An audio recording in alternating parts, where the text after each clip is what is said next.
Ya tengo el placer de estar con Orlando Avendaño, coeditor en jefe de El American. ¿Cómo estás, Orlando? Un placer, como siempre. Bien, Hugo, el placer es mío. Gracias por la invitación a Periodista Digital. La cuestión política a nivel internacional que nos atañe desde hace un tiempo, desde hace unas semanas, es que el comunismo finalmente ganó en Chile. Chile era la asignatura pendiente, por así decirlo, del comunismo. ¿Cómo valoras o cómo entiendes esa victoria?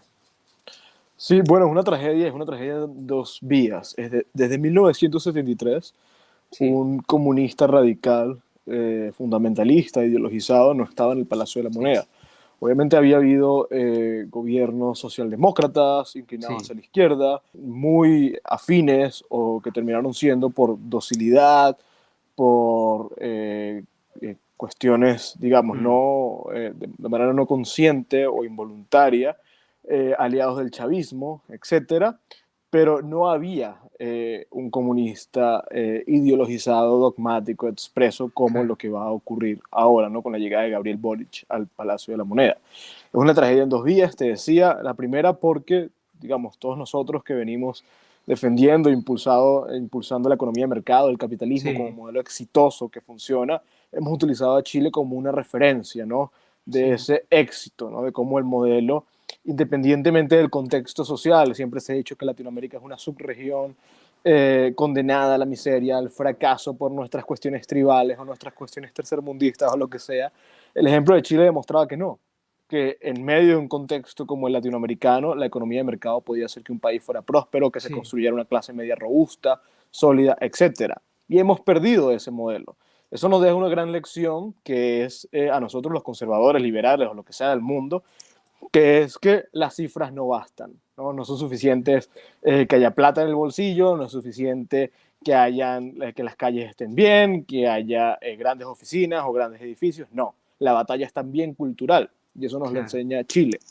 Y en el otro sentido es una tragedia por lo que significa Chile para la región, ¿no? Venía siendo el país más próspero, obviamente ante el decaimiento de Venezuela, otrora el país más próspero, el país más rico, el país más poderoso de la región, quedó Chile. Obviamente sin considerar a Brasil y quizá Colombia en segundo plano o Argentina en Sí. segundo plano, pero Chile tenía un peso fundamental y perderlo en manos del comunismo es una tragedia. Entonces es grave, es muy triste lo que sucedió en Chile y nos deja muchísimas lecciones, entre ellas el hecho de que nosotros quienes impulsamos la economía de mercado creemos que las cifras nos respaldan y que es suficiente, pero definitivamente no es Sí. suficiente.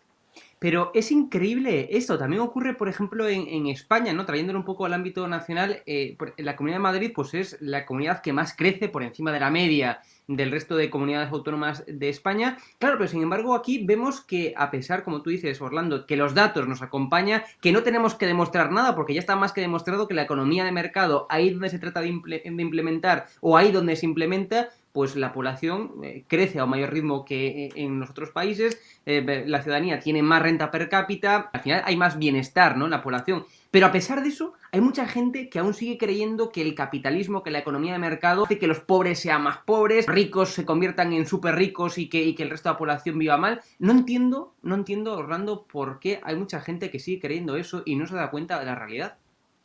Porque yo creo que eso ya no importa, ¿no? Es decir, Occidente, obviamente, comparado con otras regiones del mundo, goza de una prosperidad y una estabilidad importante, incluso en Hmm, países sumidos en la miseria. Digamos, hay un contraste grande entre, por ejemplo, Caracas o una capital sí, africana, ¿no? Incluso considerando la tragedia que ha significado el socialismo en Venezuela.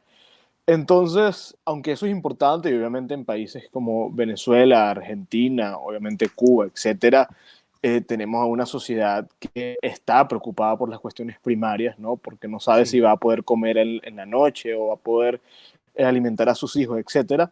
En términos generales, las sociedades hoy se están debatiendo el ámbito cultural, ¿no? La izquierda, hoy vemos como, por ejemplo, Cuba, luego de pasar 60 años persiguiendo y encarcelando a los homosexuales, Sí, ahora permite marchas LGBT en La Habana. Es decir, la muestra es clara, ¿no? La preocupación ahora es cultural, la guerra ahora es cultural. Entonces, eso parece que lo entendió muy bien la izquierda. Gabriel Boric es un tipo dogmático, fundamentalista, digamos que recibe la herencia de ese comunismo tradicional, pero al mismo tiempo es un progre en el más sentido explícito de la palabra, lo más tradicional, un progre al estilo americano, woke, etcétera, y lo entendió muy bien, ¿no? Porque hoy la lucha es así. La campaña de Boric, la campaña de Kast recibió el apoyo de Pastrana, un expresidente colombiano, de María Corina, una dirigente venezolana, etcétera. Muy bien, fantástico, pero ¿qué apoyo recibió la campaña de Boric? Roger Waters, ¿no? El fundador de Pink Floyd, Sí, Viggo Mortensen, el Señor de los Anillos. Es decir, la cultura popular estuvo detrás de Boric, acompañándolo, sí, y al final eso es lo que realmente mueve a la sociedad, mueve a los jóvenes, mueve a los millennials, ¿no? Entonces, creo que esa es la batalla que hay que dar. Obviamente, totalmente. el tema de la economía de mercado, el tema del capitalismo lo perdió hace muchísimo la izquierda.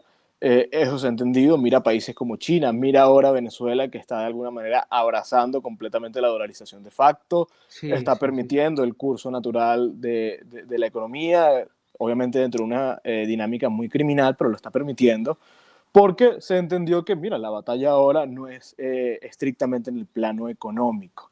Entonces, creo que no hemos entendido eso, creo que la derecha conservadora todavía está aferrada a la idea, no, que el capitalismo funciona, que es obvio, que es evidente, que no tenemos que ir a las universidades, que no tenemos que financiar producciones en Hollywood, que no tenemos que financiar producciones audiovisuales, ni tener artistas en nuestros lados, porque tenemos economistas, porque tenemos pensadores, porque no, Claro. lamentablemente eso no es suficiente. Luego tenemos que hablar también de Estados Unidos, ¿no? Publicabais en el American que está habiendo una desaceleración en el crecimiento económico. En Estados Unidos apenas sube un 0,6% en el tercer trimestre. Cuéntanos un poco, pues, cómo está yendo la política de Biden. ¿Está siendo productiva a nivel económico o no? ¿O se está notando, digamos, esa diferencia en comparación con la política económica de Trump?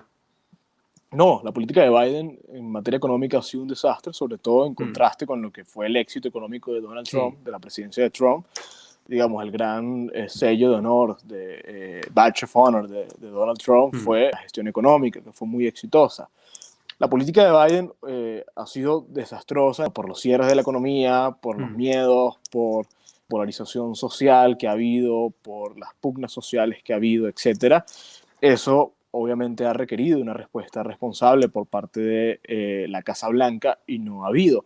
En cambio, es decir, cuando tú ves que tienes un país desincentivado, un país donde la gente no quiere ir a trabajar porque vienen recibiendo ayudas sociales, Estados Unidos, donde vemos, por ejemplo, la inflación más alta en más de 30 años, Estados Unidos, ¿no? Donde vemos que los productos están aumentando, que no hay trabajo, que la gente no está acudiendo a los puestos de trabajo, hay una ausencia, vemos una migración tremenda de estados gobernados por demócratas con políticas draconianas en contra de la propiedad, etcétera, a estados más libres, gobernados por republicanos como Florida o Texas.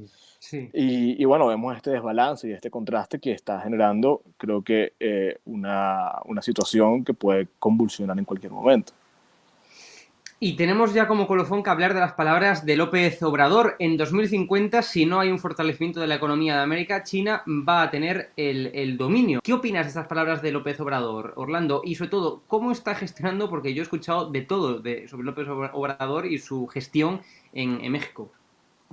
Mira, López Obrador es un individuo, un político, un fenómeno político muy, muy Sí, complejo. sí, Yo creo que, como por ejemplo podría ser de complejo Nayib Bukele en El Salvador, sí. López Obrador, a ver, es un tipo abiertamente progresista, Mm, yo creo que con una mentalidad estatista, reguladora, ¿no? Un tipo que, bueno, está enmarcado en todo esto de las luchas de las minorías, de los sí, pobres, obviamente impulsa esta retórica de conflicto social, de pobres contra ricos, de que España debe pagar por todo lo que le hizo a México, lo que le hizo a América en el proceso del sí, descubrimiento o del encuentro de los mundos o lo que sea, ¿no? Dentro de esta retórica muy bolivariana, tercermundista, etcétera, que obviamente ha puesto a López Obrador del lado de Daniel Ortega, de Mm, Nicolás Maduro, obviamente de Díaz-Canel, de los Castro. sí, sí. Entonces, en ese sentido, es un aliado clásico del bolivarianismo, del socialismo del siglo XXI. Pero por el otro lado, yo creo que tiene unos guiños de estadistas en el sentido de que entiende muy bien qué es lo que le conviene a México en cuanto a su relación con Estados Unidos, ¿no? Mm, Entonces, López Obrador, que obviamente llegó en el momento en que había en la Casa Blanca un presidente que supuestamente era explícitamente hostil con mm, México, ha buscado tener muy buenas relaciones con Estados Unidos, las sí, trató de mantener durante la presidencia de Donald Trump, asumiendo los costos de ello, porque fue muy criticado por la misma sí. izquierda mexicana, y hasta ahora se ve que busca tener las mejores relaciones con Joe Biden. Entonces yo creo que a López Obrador le conviene muchísimo un Estados Unidos robusto.